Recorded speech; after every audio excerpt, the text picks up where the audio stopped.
नमस्कार दोस्तों, स्वागत है आपका हमारे YouTube चैनल संदेश करियर पॉइंट में। जैसा कि हम लोग आरआरबी एनटीपीसी ग्रुप डी के प्रैक्टिस सेशन को लेकर चल रहे हैं और प्रैक्टिस सेशन में आपका आज 13वां प्रैक्टिस सेट है। इसमें आपका क्या 30 क्वेश्चनों का एक सेट तैयार किया गया है जो आपके एग्जाम को ध्यान में रखते हुए एकदम जैसे एग्जाम में प्रश्न बनते हैं उस टाइप के प्रश्नों को लेकर के हम आए हैं। और आप शुरू से लेकर अंत तक वीडियो बने रहिएगा। आप 30 प्रश्नों के 30 तरीके से आप देखिए कि कैसे इन 30 प्रश्नों को कैसे सॉल्व करना है, प्रैक्टिस कैसे करनी है। ठीक है, क्योंकि एग्जाम बहुत बड़ा इंपॉर्टेंट होता है एग्जाम में प्रैक्टिस सेट। और यदि आप पहले से ही प्रैक्टिस करके जाएंगे तभी तो जा करके आपको पता चल जाएगा इस टाइप के एग्जाम में क्वेश्चन आते हैं, ऐसे क्वेश्चन आते हैं, उसको आप करते चले जाएंगे। ठीक है, तो समय आपका बर्बाद ना हो, मैं स्टार्ट करता हूं और आप शुरू से लेकर अंत तक वीडियो को देखते रहिएगा। चलते हैं स्क्रीन पर, देखते हैं पहला क्वेश्चन क्या है। पहला क्वेश्चन एक औसत से दे दिया और औसत में हमारे पास क्या दिया है। पहला क्वेश्चन आपका औसत से दिया है और औसत में दिया है कि एक परिवार की औसत आयु 10 वर्ष पूर्व 38 वर्ष है। देखिए 10 वर्ष पूर्व 38 साल का है ये। और वर्तमान में बताइए। तो भाई एक चीज ध्यान रखिएगा, इसमें भी 10 ऐड हो जाएगा ना। क्यों? तो औसत जितना भी आपका रहता है, औसत 10 साल पूर्व आपके पास औसत 38 है, तो वर्तमान में क्या होगा, औसत 48 हो जाएगा, 10 प्लस हो जाएगा। क्यों? क्योंकि औसत में आपका यदि भाई देख रहे हैं 5 लोग हैं, हर एक व्यक्ति 10-10 साल बढ़ता चला जाएगा। तो 5 लोग हमारे पास हैं, तो हर व्यक्ति यदि 10-10 साल बढ़ रहा है तो इसका मतलब औसत यदि 38 है, तो प्रत्येक पद में यदि समान जोड़ा जाए घटाया जाए तो औसत में भी जोड़ा या घटाया जाता, तो जोड़ देते हमारा कितना होगा, 48 हो जाएगा। ये कितने लोगों का है? 5 लोगों का है। तो इस तरीके से आपके पास कितना निकल के आया, 240 टोटल योग हो गया। क्लियर हुआ? अब ये बताइएगा, लेकिन क्वेश्चन में कह रहा है कि अब मतलब वर्तमान में 2 नए सदस्य आ गए। जब वर्तमान में 2 नए सदस्य जुड़ जाते हैं, वर्तमान में जो 2 नए सदस्य जुड़ जाते हैं, उन 2 नए सदस्यों में आपका क्या होगा, उनके उम्रों के बीच में 8 साल का अंतर है। तो अब ये बताइए, जब नए सदस्य जुड़ते हैं तो कितने हो जाते हैं, 7 लोग हो जाते हैं।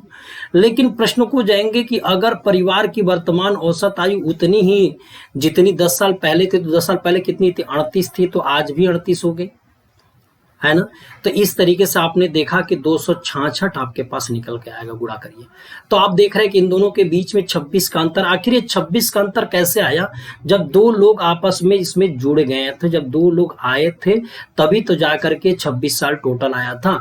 और उन दोनों के बीच में डिफरेंट बरता रहा है कितने का, 8 है। तो अब बताओ, छोटा वाली की बात है, दूसरा का वाला छोटा होगा, तो इसलिए माइनस में कर देता, यहाँ प्लस हो जाएगा, ये माइनस, तो ये कट जाएगा। तो हमारे पास 2 गुणे दूसरा का नंबर वाला व्यक्ति बराबर कितना, अगर 26 में से 8 गया कितना आगा 18 के, तो दूसरा का वाला कितना हो जाएगा, वर्तमान उसकी उम्र कितनी हो जाएगी, वो 9 साल का होगा। वर्तमान उसकी उम्र कितनी साल की हो जाएगी, 9 साल की होगी। छोटे सदस्य की उम्र कितनी होगी, 9 साल की होगी। बात समझ में आई कि नहीं?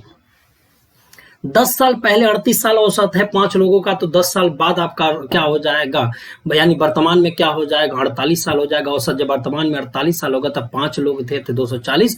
लेकिन उसी वर्तमान के समय में कह रहा है कि 7 लोग हो गए, तो 2 लोग नए आ गए तो 7 लोग थे, लेकिन औसत जैसे पहले था वैसे अब भी, यानी पहले 38 था तो अब भी 38 है, इसका मतलब 266, यानी 26 बढ़ गया। क्यों बढ़ा?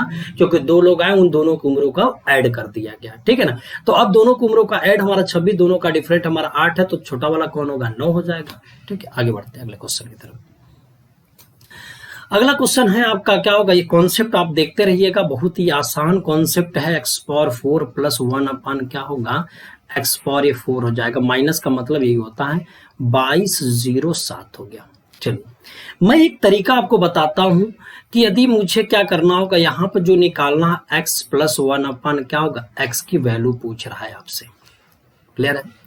अब आप ये बताइएगा कि यदि मान लो 4 है, तो यदि मैं स्क्वायर रूट निकालता हूं तो 4 घात है, तो स्क्वायर रूट निकालतू तो 2 आ जाएगा। यानी कि मैं 4 घात का स्क्वायर रूट निकालूंगा तो 2 घात तैयार होगा। अब स्क्वायर रूट निकालते समय काम करेंगे, इस चिन्ह को देखिए, इसमें कौन सा चिन्ह है, प्लस है, तो 2207 में +2 जोड़िएगा। यदि माइनस रहता है तो क्या कर देते हैं, -2 जोड़ते। यदि हम यहाँ पर माइनस लिखे रहते हैं तो क्या लिखते हैं हम लोग, माइनस लिख देते। तो इस तरीके से हमने देखा कि 2209 आ गया। 2209 के स्क्वायर रूट हमारे पास कितनी होगी, 47 की हो जाएगी। वो क्या हो जाएगा, x² + 1/x²।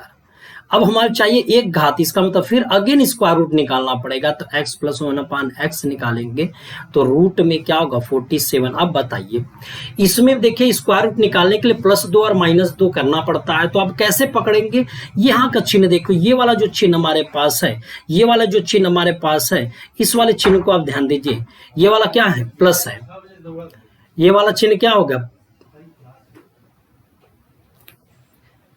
ये वाला चिन्ह क्या हो जाएगा, प्लस है, ठीक है ना। तो प्लस यहाँ पर यदि है तो इसका मतलब यहाँ पर हम लोग क्या करेंगे, प्लस करना पड़ जाएगा। तो यहाँ पर हम लोग क्या करेंगे, प्लस करेंगे। जब यहाँ प्लस करेंगे तो प्लस हम लोग क्या करेंगे, 2 करेंगे, तो 27 और 2 जोड़ेंगे तो 49, और 49 का स्क्वायर रूट कितना हो जाएगा, ये 7 हो जाएगा। और x + 1/x की वैल्यू हमारे पास कितनी हो जाएगी, 7 हो जाएगी। बात समझिएगा।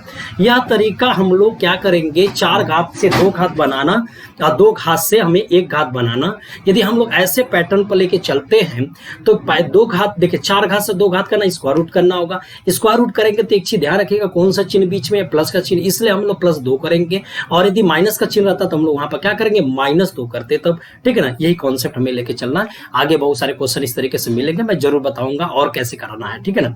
आगे बढ़ते हैं।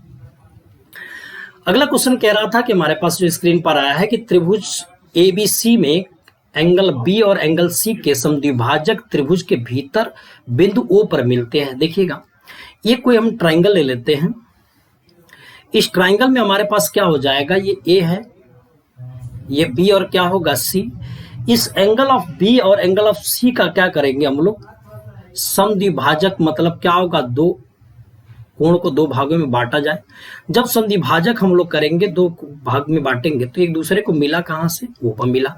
तो कह रहा था कि ये जो हमारे पास ये कोण आया है वो कोण BOC, एंगल ऑफ BOC की वैल्यू आप बताओ क्या होगा। तो एक चीज ध्यान रखिएगा, आप किसी भी त्रिभुज में किन्हीं 2 कोणों के कोण अर्धकों के प्रतिच्छेद बिंदु पर बना अंतःकोण जो होगा क्या होगा, 90 + हाफ कोण क्या होगा, सामने वाला। तो हमारे पास क्या रहा था कि एंगल ऑफ BOC के सामने वाला एंगल कौन होगा, A हो जाएगा। तो एंगल ऑफ BOC बराबर क्या, 90 + हाफ एंगल ऑफ क्या हो जाएगा, A हो जाएगा। तो इस तरीके से 90 + हाफ एंगल ऑफ क्या हो जाएगा, ये हो जाएगा, बी वाला राइट आंसर हो जाएगा। पास है ना। ये सूत्र है, ये नियम है, कॉन्सेप्ट है, प्रमेय है। इस बात को आप क्या करिए, याद रखे रहिए, ठीक है। चलते हैं अगले क्वेश्चन की तरफ। अगला क्वेश्चन क्या है स्क्रीन पे, चलिए अगला क्वेश्चन, आज का क्वेश्चन बहुत ही बेहतर क्वेश्चन हमने लिया है और एग्जाम को ध्यान में रखते हुए मैंने क्वेश्चन को आपको दे रहा हूं। तो एग्जाम को ध्यान में रखते हुए क्वेश्चन है, यदि इस पर क्या करिएगा, बेहतर तरीके से कॉन्सेप्ट को समझिए, कॉन्सेप्ट है क्या चीज। यहाँ पर देखिएगा, क्वेश्चन में कह रहा था कि यदि मैं इसको सपोज कर लूं कि मैं इसको ए मान लूं और ये हमारे पास बी मान लूं और इसको मैं सी मानूं, तो यहाँ ए होगा, यहाँ बी होगा और यहाँ क्या होगा, सी होगा। तो आप देखिए एक सूत्र तैयार होगा, a³ + b³ + c³ बराबर 3abc है, बोल रहा है ना। तो हमारे पास एक सूत्र होता है कि ये जब a + b + c = 0 होता है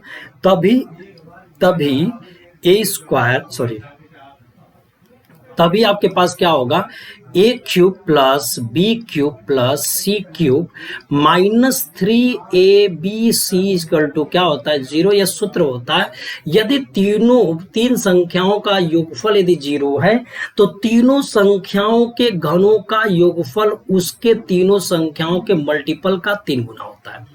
बात समझे, कब, जब तीनों संख्याओं का योगफल हमारे पास 0 होगा तब। आखिर ये बताइए, कह दिया यहाँ पर ना कि a³ + b³ + c³ - 3abc = 0, अर्थात a³ + b³ + c³ बराबर 3abc कब हुआ, जब a + b + c = क्या बन जाएगा, 0 तब। तो a की जगह पर बताइए क्या होगा, x। तो हम लोग क्या करेंगे, यहाँ पर कह रहे हैं कि a + b + c = क्या हो जाएगा, 0। a की जगह पर x - 7 है और b की जगह पर x - 8 है और c की जगह पर x - 6 है, = क्या होगा, 0 के sorry plus 6 is equal to 0, तो x देखिए 3x माइनस का क्या होगा 9 इज इक्वल टू 0 के, तो 3x बराबर क्या होगा 9 के, तो x बराबर कितने को हो जाएगा 3 के, तो x की वैल्यू क्या हो जाएगी आपकी 3 हो जाएगी, x की वैल्यू क्या हो जाएगी 3 हो जाएगी। ये कॉन्सेप्ट है, याद रखे रहे कि A cube plus B cube plus C cube बराबर 3abc कब, जब a plus B plus C equal to क्या हो जाएगा 0 होगा तब। ठीक, आगे बढ़ते हैं। अगला क्वेश्चन कह रहा था कि एक संख्या में 30% की वृद्धि हुई है, फिर 25% की कमी हुई, फिर 25% की वृद्धि हुई, तो संख्या में कितने प्रतिशत की शुद्ध वृद्धि या कमी होगी। अब ये बताइएगा, यदि 30% को हम लोग लिखते हैं तो 30% को फ्रैक्शन में 3/10 लिखते हैं, 25% को फ्रैक्शन में 1/4 लिखते हैं। ठीक है, अब दूसरा का देखिए, यहां पर कमी हो रही इसलिए माइनस, यहां वृद्धि हो प्लस, फिर अगेन 25% हमारे क्या होगा वृद्धि हो गई थी, तो भी आप 1/4 लिखेंगे। पहले संख्या प्रारंभ में और अंत की बात हम लोग कर लेते हैं। प्रारंभ में हमारे पास 10 है, यदि 3 बढ़ जाएगा तो क्या होगा 13। प्रारंभ में यदि 4 है, 1 घट जाएगा तो क्या हो 3। प्रारंभ में यदि 4 है, यदि 1 बढ़ जाएगा तो कितना होगा 5। ये चीजें होगी। ये नियम कहता है कि ये पहला पक्ष हुआ, ये दूसरा पक्ष हुआ। अब देखेंगे जो दोनों में कॉमन या कुछ काटने पीटने लायक है, छोटा करने लायक है, तो किसी में भाग जा सकता है, तो हम लोग भाग दे देंगे। जैसे मैंने 5 से इसको काटा तो 5 दूनी के 10, ये 2 बार में जा सकता है। तो 4 दूनी 8 दूनी के कितना हो, 4 चौक के 16 दूनी के कितना होगा, ये 32 हो जाएगा। तो ये कितना हो जाएगा भैया 32 हो जाएगा। ये कितना हो जाएगा यहाँ पर 32 हो जाएगा। और ये कितना हो जाएगा 13 3 39 हो जाएगा। ठीक है, ये 32 हो जाएगा और 13 3 क्या होगा 39 हो जाएगा। कहीं गड़बड़ हो गया क्या, 4 से 3 हो रहा है, 13 3 39 हो गया, 32 होगा। ठीक है, तो यहाँ 32 से 39 हुआ तो कितना बढ़ गया, या 7 बढ़ गया। क्लियर है। अब किस पर बढ़ रहा है भैया 32 पर बढ़ रहा है। गुणे क्या हो जाएगा, ये 100 हो जाएगा। क्लियर है, परसेंटेज। अब ये बताओ 4 से काटेंगे तो 25 हो जाएगा, और इस 4 से काटेंगे तो 8 हो जाएगा। 25 7 175 बटे क्या होगा 8 होगा। अब इसको काटते हैं तो 8 दूनी के 16 हो गया, 8 दूनी के क्या होगा 16 हो गया। वृद्धि हो रही जी, क्या हो रही थी वृद्धि हो रही थी। क्यों, क्योंकि 32 से 39 हो गया तो वृद्धि हो रही है। तो इसका अर्थ ये हो गया कि 8 दूनी के 16 बच जाएगा 1, 15 हो जाएगा। 8 कम क्या हो जाएगा 8 हो जाएगा। 8 कम क्या होगा 8 हो जाएगा। तो करीब करीब 21% की वृद्धि हुई। ऑप्शन में कहीं से मिस्टेक देखिए, यहाँ पर पूरा ऑप्शन ही गलती कर दिया। इसमें 21% की वृद्धि होगी। कितनी की वृद्धि हो जाएगी 21% की वृद्धि होगी। बात समझ में आ रही कि नहीं। जब लगातार इस तरीके से हो तो आप भिन्न में लगा करके क्वेश्चन को सॉल्व कर सकते हैं। आसान है, बेहतर तरीका है। चलते आगे बढ़ते अगले क्वेश्चन की तरफ। अगला क्वेश्चन कह रहा है कि 10 अंकों की एक संख्या 1220 x 55 8 y 2 यदि 88 से विभाज्य हो तो x प्लस वाई। 88 का मतलब क्या होता है 11वां 88। जो संख्या 11 से और 8 से दोनों से डिवाइड होगा वो हमारा 88 से डिवाइड होगा। चलिए 11 का कॉन्सेप्ट क्या करता है, 11 का बेसिक कॉन्सेप्ट क्या करता है, एकांतर क्रम में आने वाले अंकों का योगफल का डिफरेंट यदि 0 हो या 11 का पहाड़ा हो तो संख्या 11 से कट जाए। एकांतर क्रम की बात करेंगे, एक एक छोड़ करके, जैसे 1 2 हुआ, बीच वाले छोड़ दिए, फिर 0 को छोड़ के x हुआ, फिर क्या होगा 5 को हुआ, फिर मैंने y को जोड़ा, है ना। तो आपके पास देखो 1 2 x 5 y, ये टोटल ऐड हो गया। अब इसके बाद हमारे पास क्या होगा, आगे क्यों मैंने जोड़ता हूं, आगे क्या कर रहा है बंदा कि भाई अगला क्या होगा, कौन को बचा 2 बचा, 0 बचा और 5 बचा, 8 बचा और 2 बचा। तो क्या होगा 2 0 5 8 और 2, इनका ऐड हो गया भैया 5 ये 5 2 ये। डिफरेंट कर लेते हैं। तो पहले तो हम लोग ये देखें डिफरेंट करने के बाद मिल क्या आ रहा है, बाद में हम देखेंगे कि 0 लिखना होगा कि 11 लिखना होगा। तो 5 2 7 1 8 x प्लस वाई माइनस 5 2 7 8 कटी जाके 7 2 9, मतलब कुल मिला जुला के कहा जाए कि 9 8 17, 5 2 7 8 7 15 2 17। अब इसको सॉल्व करेंगे तो x plus y minus 9 equal to 0। क्यों 0 हमने करने की बात किया, हमारे पास ये चीजें मिला था। अब ये बताइएगा कि कभी ऐसा हो सकता है किसी नंबर में से 9 घटाए तो 0 हो जाए या 11 हो जाए। तो 11 होने के लिए हमें क्या करना, x प्लस वाई की जगह पर हमारा क्या होगा, यहाँ पर 20 रखना पड़ेगा, तब तो जाके 9 घटाएंगे तो 11 होगा। अब 20 रखने के लिए इन दोनों जगहों पर क्या क्या लग सकते हो, 10 तो लिख नहीं सकते हो, 18 लिख नहीं सकते हो, बताओ भैया। यदि हमें 11 रखना होगा तो इस जगह पर मुझे 20 रखना पड़ेगा। अब 20 रखने के लिए क्या क्या हो सकता है, 1 19 भी हो सकता है, 2, तो बहुत सारी समस्या होगी जो 2 अंक की बनेगी, हमें 1 के अंक बनाना था। इसलिए हम लोग सीधा सीधा बात कर लेंगे कि यहाँ पर जब ऐसे सिचुएशन आए, माइनस के फॉर्म में आए, तो तुरंत यहाँ पर आप 0 लिखा करो। तो x plus y equal to क्या निकल के आया, 9 आ गया। यही तो आपसे पूछ रहा था कि x प्लस वाई की वैल्यू क्या आ जाएगी, 9 आ जाएगी। नियम समझ में आ रहा है। एकांतर क्रम में आने वाले अंकों का योगफल यदि 0 हो जाए या 11 का पहाड़ा हो जाएगा, पूरी संख्या 11 से कट जाएगी। ठीक है, इसी कॉन्सेप्ट लेके चले थे। अगला क्वेश्चन कह रहा था कि एक महिला बैगों पर, अगला क्वेश्चन हमारे पास स्क्रीन पे है कि बैगों पर 29% की छूट दी गई। एक महिला ने एक बैग खरीदा और उसे नगद भुगतान करने पर 12% की छूट मिली, यानी 12% की अतिरिक्त छूट लिखना चाहिए था, यहाँ पर अतिरिक्त बोलना चाहिए था, अतिरिक्त छूट। तो उसने इतना रुपए भुगतान किया था, बैग पर टैग की गई कीमत कितनी, मतलब टैग की गई मतलब एमआरपी कितनी थी, उसकी एमआरपी। यदि 29% डिस्काउंट हो गया तो 71% पे जा रहा होगा पहली बार। अगेन फिर यदि 12% डिस्काउंट हुआ तो कितना होगा, 88, 100 में से 12 घटा दे 88। अब ये रिजल्ट हमारे पास 312.40 हो गया। अब आपके पास एमआरपी गुणे 71 इंटू 88 बराबर क्या होगा, 31,240 हो जाएगा। ठीक, अब बात यहां पर आती है कि भाई 71 में 88 का गुणा करके उसमें भाग देना, और हम चाहें तो भी भाग दे सकते हैं। जैसे मैंने सीधा सीधा बात 11 व 88 हो गया। अब मैं 11 से काट देता हूं तो 11 दूनी 22 हो गया, बाकी कितना बचेगा, 9 बच जाएगा। 9 9 9 देख रहे हैं ना, 9 बचेगा, तो 11 व 88 होगा, बाकी कितना बचेगा, 2 बचेगा अथवा 4 बचेगा, 11 चौक 44 हो जाएगा। क्लियर हुआ कि नहीं।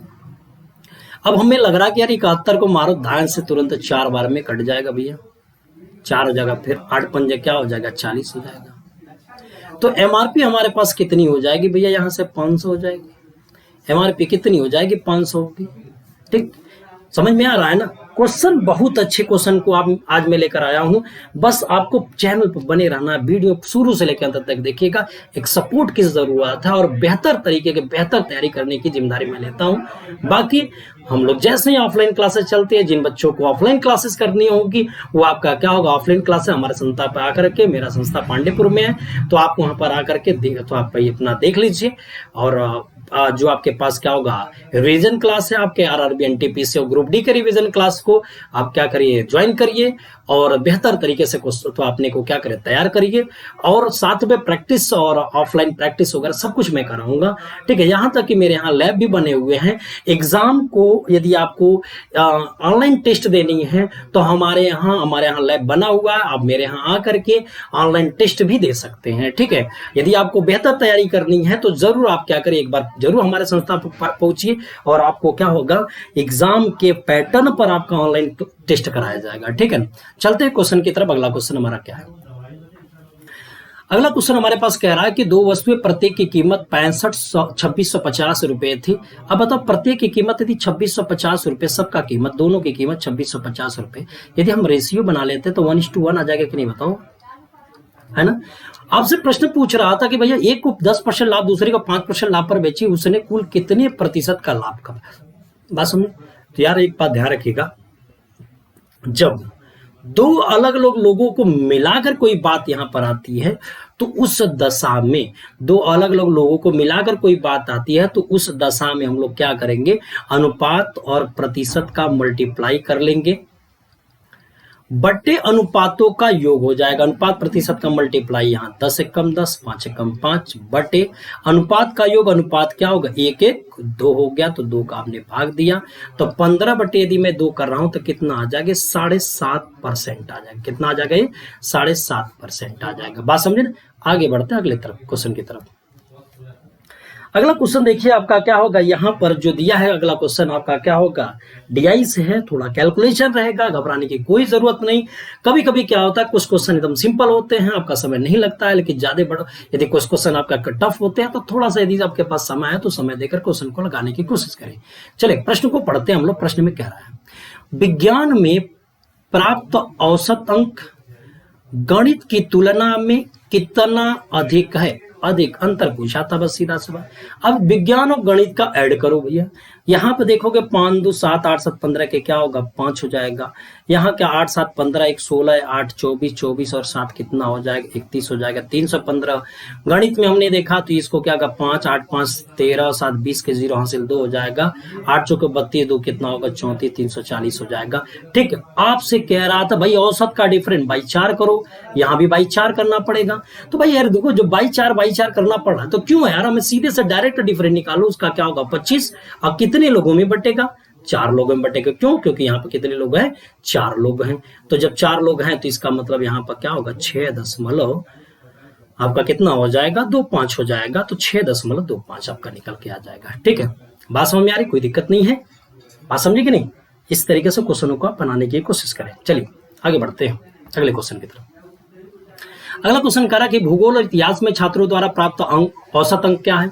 इतिहास और भूगोल, भूगोल की बात किया जाए, भूगोल में पहले ऐड किया जाए तो भूगोल में 5 9 5 14 के 4 9 5 14 9 5 14 और 8 22 हो जाएगा। सॉरी 8 5 13 9 22 के 2 हासिल क्या होगा 2 के हो जाएगा। 7 2 9 9 6 15 अब 15 6 21 21 6 कितना हो गया 27 हो जाएगा। कितने का भाग दे दोगे आप 4 का भाग दे दोगे। तो इस तरीके से आपका आएगा 4 6 24 हो जाएगा। 4 8 32 68 वाला आना चाहिए। तो 68 वाला आपके पास 2 लोग हैं, लेकिन आपके पास ये भूगोल वाला बोला था तो पहले भूगोल होगा बाद में क्या होगा वो होगा। एक बार ट्राई कर लेते हैं, इतिहास की बात कर लेते हैं। 5 5 10 5 15 के क्या हो जाएगा 5 हो जाएगा। और यहाँ पे कितना हो जाएगा 6 1 7 हो जाएगा। 7 7 14 14 7 21 21 6 कितना हो जाएगा 27 बटे क्या कर लेंगे 4 कर लेंगे। तो 4 6 24 हो जाएगा। बाकी कितना बच जाएगा 3 4 बटे 32 हो जाएगा। 2 बच जाएगा 3 बच जाएगा 4 13 4 5 20 तो 68.75। तो इतिहास में 68.75 और भूगोल में हमारे पास कितना 68, यही हमारा क्या होगा उत्तर हो जाएगा। क्योंकि सीक्वेंस को समझिए, पहले भूगोल बोला बाद में इतिहास बोला, इस तरीके से उसके औसत दोनों है 68 और क्या 68.75। औसत क्या होता है उन सब का क्या होगा योग बटे पदों की संख्या होती है। अगले क्वेश्चन की तरफ चलते हैं। अगला क्वेश्चन स्क्रीन पर क्या आ रहा है देखिएगा। अगला क्वेश्चन कह रहा था कि कुल उच्चतम अंक किसने प्राप्त किया। अब उच्चतम अंक आपके पास 4 लोग, चारों लोगों को सबको जोड़ना पड़ेगा, देखना पड़ेगा कि कौन से सबसे ज्यादा है। तो मेरे ख्याल से देखने पे ऐसा लग रहा है कि शिल्पा का सबसे ज्यादा आ जाएगा, शायद शिल्पा का ही सबसे ज्यादा आ रहा है। एक बार देख लेते हैं, चेक कर लेते हैं। भाई आपके पास समय है, आप थोड़ा जोड़ लीजिए बस। 5 5 10 हो जाएगा। 10 10 18 18 और 2 कितना हो जाएगा 18 18 2 20 20 5 25 के 5 हो जाएगा। हासिल क्या होगा 3 के हो जाएगा अथवा 2 हो जाएगा। तो 6 2 8 7 15 15 6 22 अथवा 21 हो जाएगा। और 21 6 27 और 27 और 8 कितना 35 और 35 7 कितना हो जाएगा 42 हो जाएगा। 425 आ जाएगा। ठीक है, अब यहाँ से क्या हो जाएगा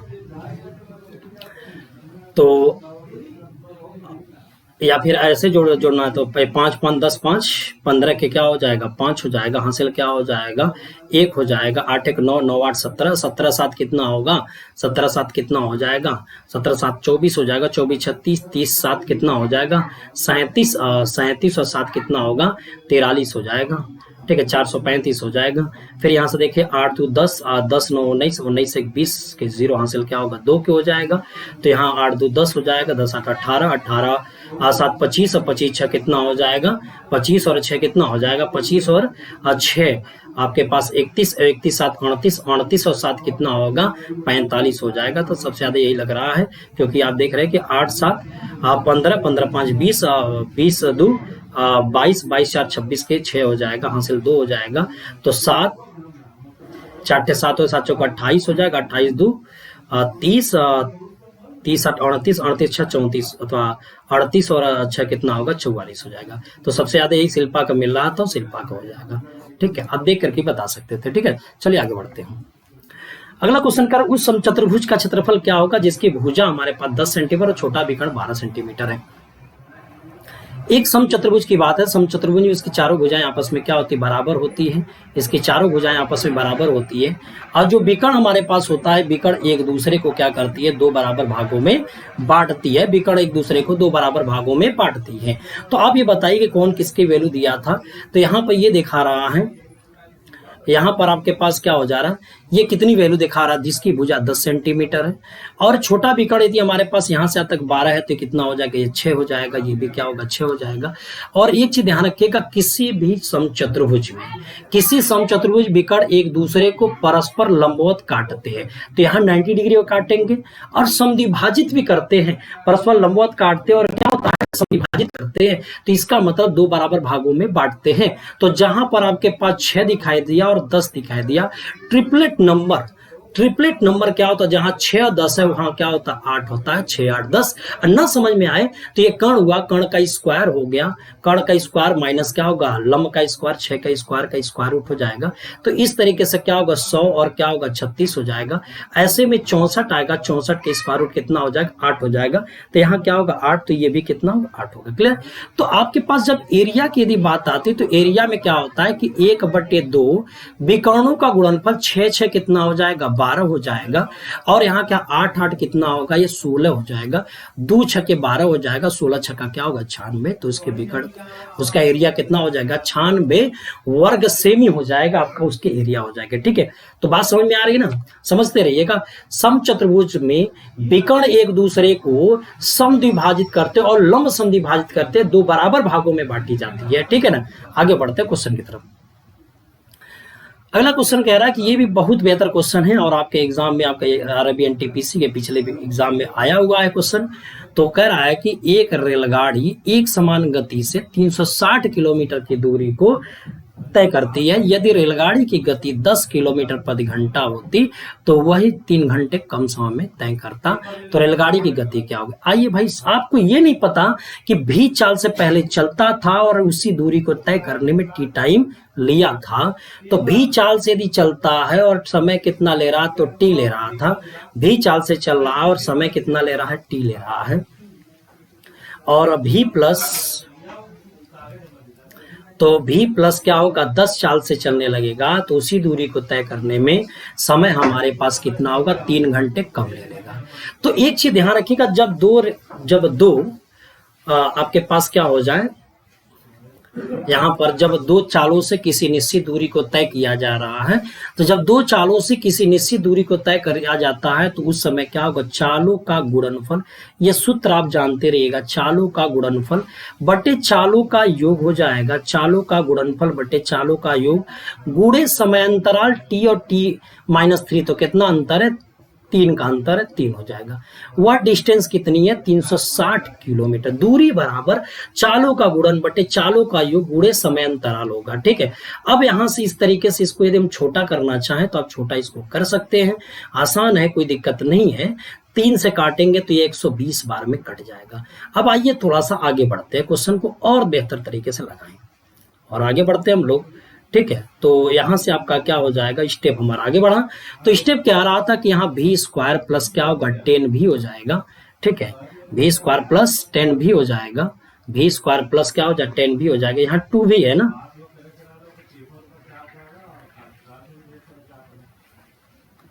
सॉरी यहाँ डिफरेंट होता है ना, चालू का गुणनफल चालू का अंतर गुणे समय अंतराल, तो भी प्लस 10 माइनस क्या होगा भी, तो कट जाएगा। तो यहाँ से कितना हो जाएगा भैया 10 हो जाएगा, बराबर 120 के हो गया। तो इस तरीके से भी स्क्वायर प्लस क्या होगा 10 भी बराबर क्या हो जाएगा 1200 के हो जाएगा। तो भी स्क्वायर प्लस 10 भी और माइनस क्या होगा 1200 हो जाएगा, इसकल टू क्या होगा 0 के हो जाएगा। तो यहाँ से क्या करेंगे 1200 को 3 चौक के 12 30 और क्या होगा 40 आ जाएगा, है ना। 30 और क्या होगा 40 आएगा। जब इसको सॉल्व करेंगे तो 30 और क्या होगा 40 आएगा। एक बात को समझिएगा, प्रश्न में कह रहा 10 किलोमीटर प्रति घंटा अधिक होती तब, इसका मतलब जो नया वाला बड़ा रहा होगा, पुराना वाला छोटा रहा होगा, तो छोटा वाला वैल्यू हमारा यही क्या होगा उत्तर हो जाएगा। लेकिन ये कैलकुलेशन बहुत ज्यादा टफ है और इस तरीके से यदि आप क्वेश्चन को लगाते हैं तो ज्यादा समय चला जाएगा। तो इसलिए हम लोग एक तरीका बनाते हैं, पहली विधि, इसको हम यहाँ पर लिखते हैं चाल, और हमारे पास ये समय हमेशा काम करेगा भाई, यहाँ भी काम करेगा और आपके पास क्या होगा सरलीकरण में भी काम करता है। बस यहाँ पर क्या होगा एक दूसरे के विपरीत होनी चाहिए। चाल आपके पास क्या होगा समय के विपरीत होता है, चाल समय के विपरीत होता है, इसीलिए हम लोग का पहली विधि लगाए। यदि 10 की स्पीड में चलता है अधिक करता तो समय 3 घंटा लगता है। यदि 20 होगा तो 3 घंटा और बढ़ जाएगा तो क्या 6, यदि 30 होगा तो 3 घंटा बढ़ जाएगा तो 9, और 40 होगा तो 3 घंटा बढ़ जाएगा तो 12।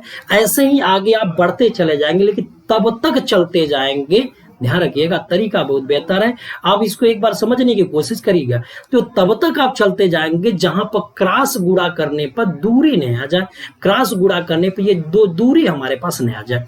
अब आप ये बताइएगा, जब यहां से क्रॉस गुणा करते तो 10 छक्का 60, 20 23 60 आ रहा है, इसका मतलब यहाँ 60 आ रहा है, इसलिए नहीं होगा।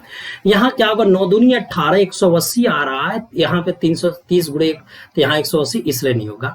यहाँ 12 36 हो गया, 4 9 36 हो रहा है, 360 आने लगा ना, तो बस इसी जगह में क्या करना, रुक जाना है भाई। 360 मुझे मिल गया हो, आपके पास 2 चाल निकल के आए, 30 पे भी आपका 12 घंटे लगाकर 360 हो गया, और 40 पर 9 घंटे लगाकर 360 होगा। प्रश्न को समझिएगा कि यदि हम प्रश्न में कहते हैं कि चाल हमें बढ़ाना है, हमारे पास 2 चाल, 30 और 40 है, बताइए कि नया वाला जो चाल हो 10 किलोमीटर प्रति घंटा अधिक है, तो बताइए जब नया वाला चाल 10 किलोमीटर प्रति घंटा अधिक है, इन दोनों में कौन बड़ा होगा, 40 वाला बड़ा होगा, तो इसका मतलब पुराना अथवा नया होगा। अब पुराना वाला हमारे पास क्या होगा, चाल, है ना।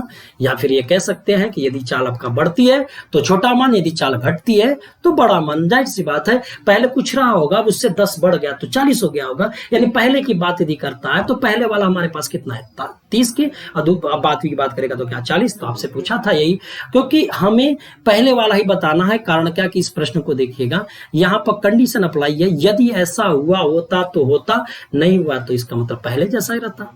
ठीक है, आगे बढ़ते हैं। अगला क्वेश्चन कह रहा था कि ये भी बहुत बेहतर तरीके का क्वेश्चन है, लगाने का बस तौर तरीका मैं यहाँ सिखा रहा हूँ, आप बस फटाफट देखते रहिएगा, कसम बता रहा हूँ, पूरे यूट्यूब में इस तरीके से आपको कोई तरीका नहीं बताया गया होगा, आज मैं जो बताने जा रहा हूँ। ठीक है, एक बार जरूर उसको क्या करिए, देखिए, समझिए, कहना क्या चाहता है क्वेश्चन में।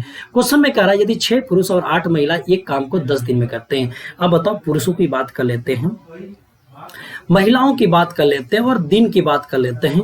तो यदि 6 पुरुष 8 महिला 10 दिन में करते हैं, 13 पुरुष 24 महिला 4 दिन में करते हैं, तो एक दिन में एक पुरुष द्वारा किया गया कार्य और एक दिन में एक महिला के द्वारा किया गया कार्य का अनुपात, मतलब उनके कार्य क्षमता का रेशियो पूछा था बस आपसे।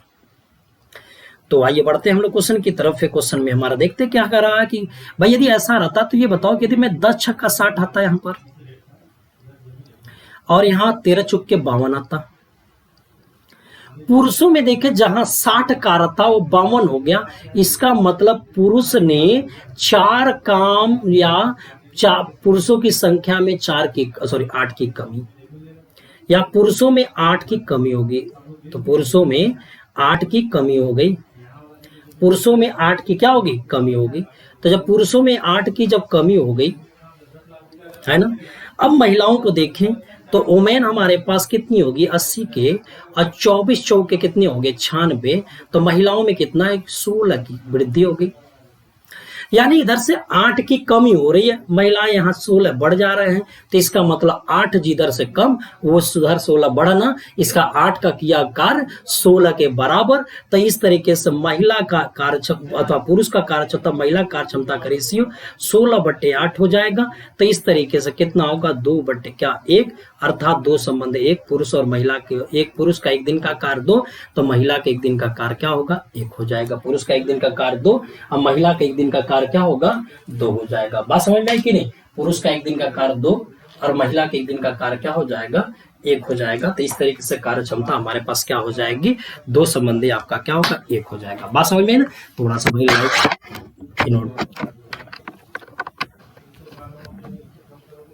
ठीक है। चलिए बढ़ते हैं आगे अगले प्रश्न की तरफ।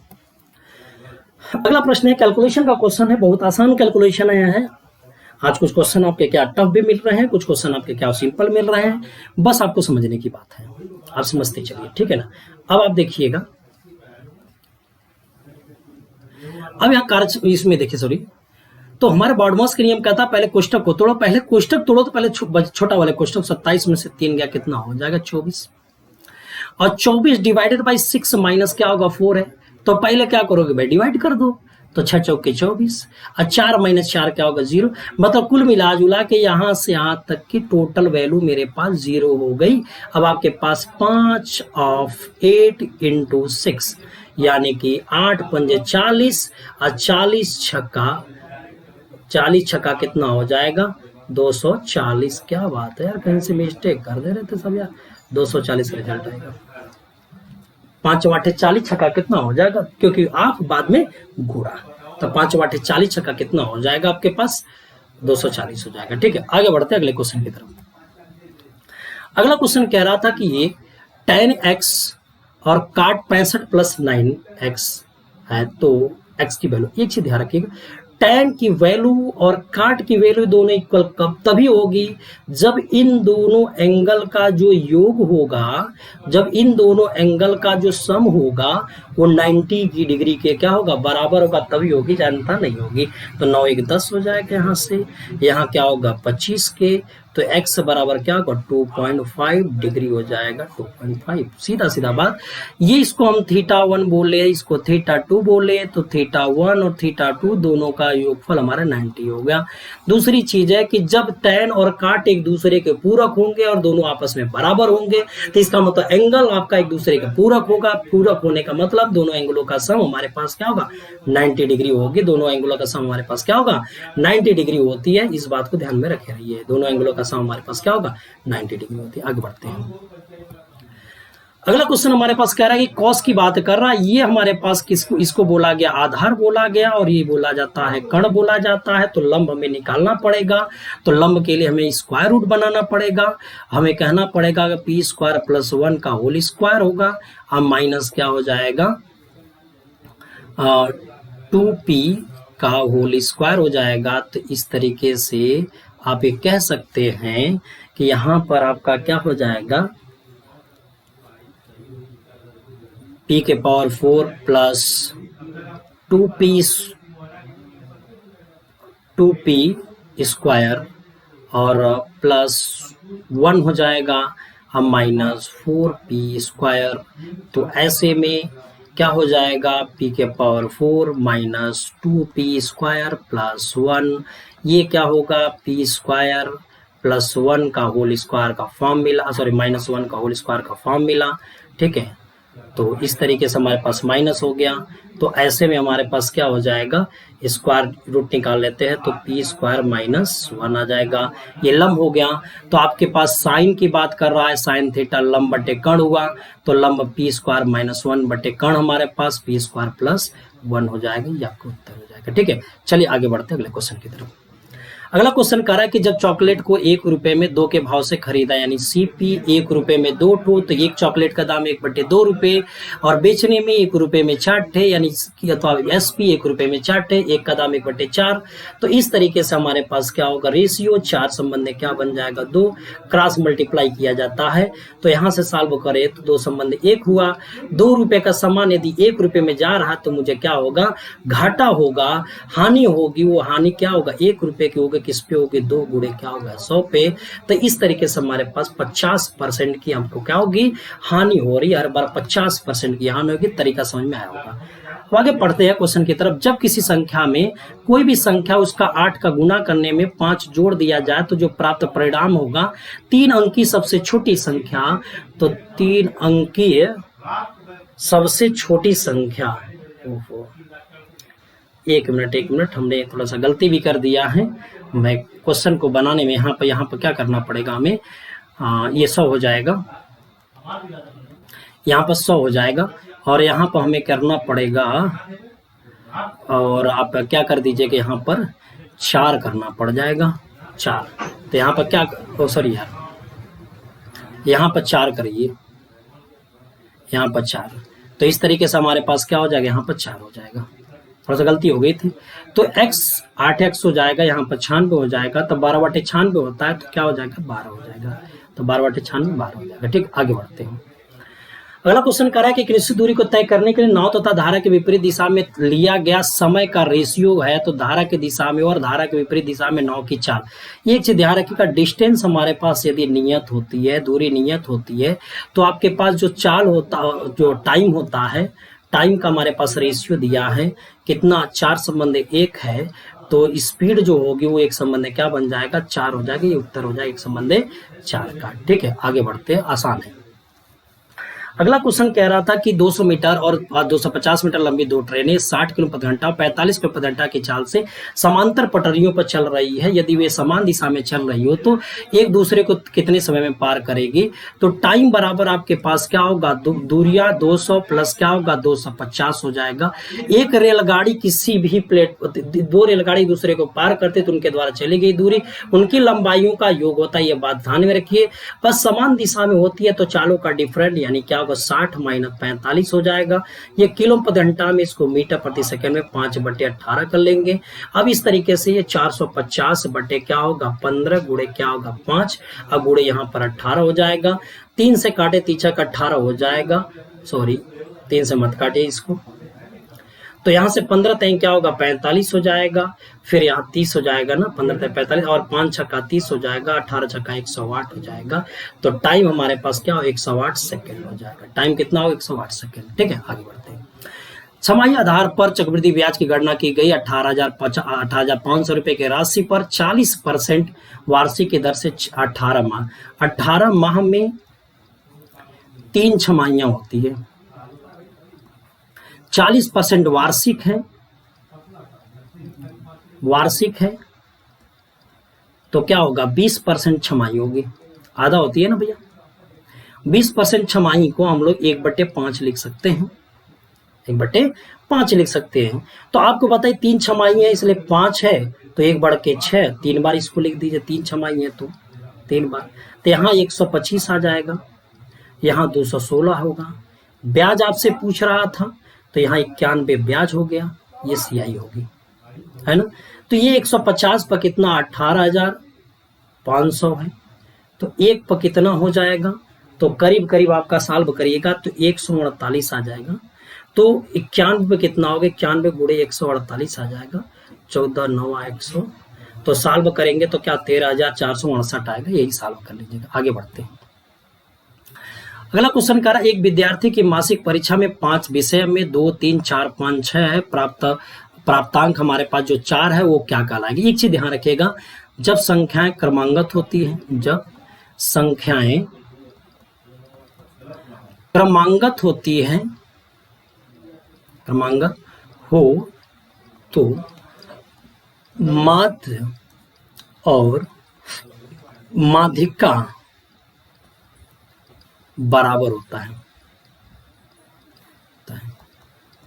ठीक, तो इसका मतलब 2 3 इसके क्रमांगत का मतलब सबके बीच में डिफरेंट हमारे पास 1 1 का है, या सबके बीच में डिफरेंट हमारे पास 2 2 का है। सबसे बीच के डिफरेंट क्या हो 3 3 4 4 5 5, यानी क्रमांगत पदों के बीच में यदि डिफरेंट हमारा समान होता है, क्रमांगत पदों के बीच में जब डिफरेंट हमारे पास समान होता है तो वहां पर माध्य और माध्यिका दोनों आपस में क्या होगा बराबर होती है। देख लीजिएगा, यदि हम इसमें देखते हैं तो 4 यदि हमारे पास क्या होगा माध्यिका निकालना होता है तो 2 3 4 5 और 6 है, तो जो बीचों बीच वाला वही हमारा माध्यिका कहलाएगा, है ना। और माध्य भी है बीचों बीच वाला, नहीं तो माध्य के लिए क्या होगा, सबको जोड़ लीजिए, सबको जोड़ करके भाग दे दीजिए, 2 3 4, अब 5 और क्या हो जाएगा 6, जोड़ करके भाई क्या करिएगा 5 कर लीजिएगा, तो देखेंगे ऊपर कितना होगा 20/5 भी क्या होगा 4 आएगा। यानी माध्यिका भी 4 और माध्य भी 4, इसलिए माध्य और माध्यिका दोनों आपस में क्या बराबर, इसलिए माध्य और माध्यिका है। ठीक है ना, 4 क्या माध्य और माध्यिका है। 2 चचेरे भाई की आयु का योग 35 है, 10 साल पहले इनकी आयु का अनुपात ये दिया। अब बताओ आज 35 साल का है, 10 साल पीछे जाएगा 10 वर्ष पूर्व, कितने लोग हैं 2 लोग हैं, 2 लोग हैं तो 2 लोग कम होंगे तो क्या होगा 20 कम हो जाएगा। 35 में से 20 कम करें कितना होगा 15, और ये 15 का जो रेशियो हमारे पास है 2 संबंध 1 का है। 2 हिस्से में पहला, दूसरा 1 हिस्से में 3, और 3 हिस्से में 15, तो 1 हिस्से में कितना 5 के, 1 हिस्से में 5 है तो ये कितना साल का होगा 10 साल का होगा, और ये कितना होगा 5 साल का। लेकिन कब होगा, आज से 10 साल पहले। तो वर्तमान में जाने के लिए मुझे क्या करना पड़ेगा, इसमें भी 10 जोड़ना पड़ गया तो कितना होगा 20 साल का, और इसमें 5 में 10 जोड़ना पड़ेगा तो कितना साल का होगा, ये 15 साल का होगा। तो 20 और क्या होगा 15 आपका होगा, यही उत्तर हो जाएगा। आसान है, 35 साल थे 10 साल पूर्व, यानी 35 में से 2 लोग हैं 10 10 20 कम हो जाएगा तो 15 15 है, अब 15 का रेशियो 2 संबंध 1, तो टोटल वैल्यू 2 1 3 हिस्से में 15 तो 1 हिस्से में 5, तो 5 दूनी के 10, 5 एकम 5। ये कब हो गया? आज से 10 साल पहले था, वर्तमान में 10 साल ऐड करना पड़ा, तो 10 10 20 हो जाएगा, 5 और 10 15 हो जाएगा। ठीक है, अगला क्वेश्चन कह रहा है कि तीन संख्याओं का योग 100 है, पहली और दूसरी का अनुपात 4 संबंधी 9 है, यानी पहला है और ये दूसरा है आपके पास 4 संबंधी 9, ये दूसरा है और ये आपका क्या होगा? तीसरा है, तो कितना होगा? 3 संबंधी 4। अब तो पहला दूसरा 4 संबंधी 9, दूसरा तीसरा 3 संबंधी 4 है, तो अब ये कह सकते हैं कि जो दूसरा वाला वैल्यू यहाँ 9 है, तो इसका मतलब दूसरा वाली वैल्यू यहाँ 3 कैसे हो सकती है? इसको भी 9 बनाओ, तो 3 का गुणा करोगे तो 9 होगा, 3 का गुणा करेंगे तो 12। तो इस तरीके से पहला, दूसरा और तीसरा का जो रेशियो यहाँ 4, यहाँ 9 और यहाँ क्या होगा? 12। क्लियर हो गया? अब सबको जोड़ दो आप, तो क्या होगा? 12 9 21 4 25 पर कितना हो जाएगा? 100। तो एक पर कितना हो जाएगा? 4 के, तो 9 चौक के कितना हो जाएगा? 36। दूसरा वाला पूछा कितना होगा? 36 हो जाएगा। ठीक है, आगे बढ़ते हैं। अगला क्वेश्चन कर रहा है सरलीकरण से है, यहाँ पर क्या 0.01 है, यहाँ पर इसकी वैल्यू है, तो इसका स्क्वायर रूट निकालोगे तो 0. क्या होगा? 15 आ जाएगा। इसका स्क्वायर रूट 0.15 आएगा, 0.1 है और 0. क्या होगा? 15 है। ऐड कर दोगे तो 0.146 होगा। अब 0.16 का एकदम स्क्वायर रूट निकाले तो 4 चौके 16 होता है। एक पेयर बनने पर एक अंक पर दशमलव होता है। यहाँ पर देखिए क्या होगा? 2 पेयर बना था इसलिए 2 अंक पर दशमलव, यहाँ एक पेयर बना इसलिए एक अंक पर हमारे पास दशमलव हो जाएगा, तो उत्तर क्या होगा? 0.4 हो जाएगा। आगे देखिएगा, PQR 35,000, 45,000 और 55,000 निवेश करके एक साझेदारी में 40,500 रुपए लाभ, वार्षिक लाभ प्राप्त को उनके संगत हिस्सा कितना होगा? एक चीज ध्यान रखें, जब कोई बिजनेस होती है, बिजनेस में आपका क्या होगा? जो जैसा पैसा लगाएगा वो वैसा अथवा लाभ पाएगा। तो ये 35,000 लगाया था, एक ने 45,000 लगाया तो दूसरा 55,000 लगाया था, तो लाभ तो इसी हिसाब से बटेगी। तो इसका मतलब 5 का रेशियो, यहाँ 9 का रेशियो, और सॉरी 7 का 9 का, यहाँ 11 का होगा। ठीक, तो टोटल मिला के देखा जाए तो टोटल हमारे पास लाभ क्या होगा? लाभों का अनुपात उनके लगाए गए पूंजियों के अनुपात के बराबर होगा, इसलिए जो जैसा पैसा लगा वैसे लाभ कमाए थे। 7 और 9 और 11, टोटल 9 कितना हो जाएगा? ये 27 हो जाएगा।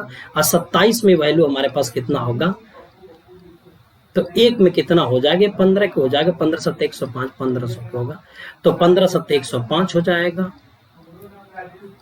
ठीक है, 15 9 135 हो गया, और 15 में गुणा कर लेंगे तो 165 हो जाएगा। ठीक है, 15 कम 15, 15 कम 15 16 है, तो यहाँ से क्या हो जाएगा? बी वाला राइट आंसर हो जाएगा। ठीक है, लाभों का अनुपात उनके द्वारा पूंजियों के अनुपात के बराबर होगा। ठीक है, आगे देखिएगा, एक निश्चित राशि 4 वर्ष के बाद साधारण ब्याज पर 600 रुपया होती है, सॉरी 10 वर्ष के बाद साधारण ब्याज 600 होगी, तो मूलधन यदि 5 वर्ष बाद 3 गुना होगा तब ब्याज क्या होगा? 10वें वर्ष के अंत में क्या होगा ब्याज? अभी बता, टोटल ड्यूरेशन कितने साल का? 10 साल का, तो 5 साल ये बन जाए और 5 साल ये बन जाए, 5 साल ये बन जाए, 5 साल ये, तो उस समय ब्याज कितना होगा? 600 है, तो ये कितना होगा? 300, और ये भी कितना होगा? 300 होगा। लेकिन प्रश्न में कह रहा है कि 5 साल के बाद यदि दुगुना हो जाए मूलधन, तो SI ध्यान रखिएगा, SI बराबर PRT अपान क्या होगा? 100, यानी SI किस पर डिपेंड होगा? प्रिंसिपल पर। SI किस पर डिपेंड है? R पर। SI किस पर डिपेंड है? और T पर, यानी कि मूलधन हमारा 3 गुना तो ब्याज भी हमारा 3 गुना, मूलधन हमारा 2 गुना तो ब्याज भी हमारा 2 गुना, मूलधन हमारा 3 गुना तो ब्याज भी हमारा 3 गुना, तो 3 तरीक के 9 हो जाएगा, ये 900 रुपया होगा। अब पहले तो भाई हमारा जैसे रहेगा वैसे ही ना होगा, क्यों? क्योंकि क्वेश्चन में ही बोला है 5 साल के बाद 3 गुना हुआ है, यानी 5 साल तक 300, 5 साल के बाद मूलधन 3 गुना, ब्याज 3 गुना, कितना? 900। तो इस तरीके से टोटल मिला के हमारे पास ब्याज कितना होगा? ये 1200, टोटल ब्याज हमारे पास कितना होगा? 1200 हो जाएगा। ठीक है, चलिए आगे बढ़ते हैं अगले क्वेश्चन की तरफ। एक 500 मिली घोल में नारियल पानी और तरबूज के रस का अनुपात 3 संबंधी 2 है। तरबूज के रस की कुछ मात्रा घोल में मिलाई जाती है और उसका अनुपात 1 संबंधी 1 हो जाता है। देखिए, पानी यहाँ पर है और यहाँ क्या? तरबूज है, तरबूज है। पानी हमारे पास रेशियो कितनी थी? पानी की जो रेशियो हमारे पास, पानी और तरबूज का जो रेशियो है, तो उस समय 3 संबंध क्या हो जाएगा? 2 था। फिर रस मिलाई गई तो इस तरीके से आपके पास कितना होगा? उसका अनुपात 1 संबंध क्या बन जाएगा? 1 हो जाएगा। 1 संबंध क्या बन जाएगा? 1 हो जाएगा। बात समझे ना। अब प्रश्नों को समझिएगा। तरबूज मिलाई जा रही है, पानी नहीं मिलाई गई। तरबूज मिलाई जा रही, पानी नहीं मिलाएगी। तो तरबूज जब मिलाया पानी नहीं, तो पानी जैसे 3 लीटर पहले था उसमें भी 3 लीटर होना चाहिए। तो हम लोग इसमें क्या करें, 3 का गुणा करेंगे तो 3 एकम 3, यहाँ 3 एकम 3। अब तो हम कह सकते हैं कि पानी सेम हो गया। तरबूज के बाद जहां 2 से 3 हुआ, 1 बढ़ गया। और जब 1 बढ़ गया तो बताइएगा टोटल शुरू में कितना वैल्यू था, 3 2 5 हिस्से में कितनी वैल्यू है भैया, 500 ml की। तो एक हिस्से में कितनी है, 100 ml की। तो भाई एक हिस्से में हमारे पास अंतर कितने का होगा, 100 ml की। तो इस तरीके से हमारे पास 100 ml की बढ़ोतरी किया गया। बात समझ में। ठीक, अगला है दो क्रमांगत सम पूर्णांकों का मत। क्रमांगत सम संख्या में आपका क्या सम संख्या 2 4 होती है। इसका यदि मैं मौसा आपसे पूछूं तो बताइए इसका मौसा क्या बताओगे, 2। ठीक है, तो क्रमांगत सम संख्या को जो मौसा होगा हमेशा क्या होता है, 2 होता है। ये नियम था। ठीक है, तो आज के सेशन हमारा इसी पर खत्म होता है। आप चैनल पर बने रहिए, इसी तरीके से आपको प्रैक्टिस कराते रहेंगे। ठीक है, तो आज के सेशन को कंप्लीट करते हैं। ओके, आज धन्यवाद करते हैं क्योंकि थोड़ी सा जल्दी से है, कुछ काम भी है। ठीक है, तो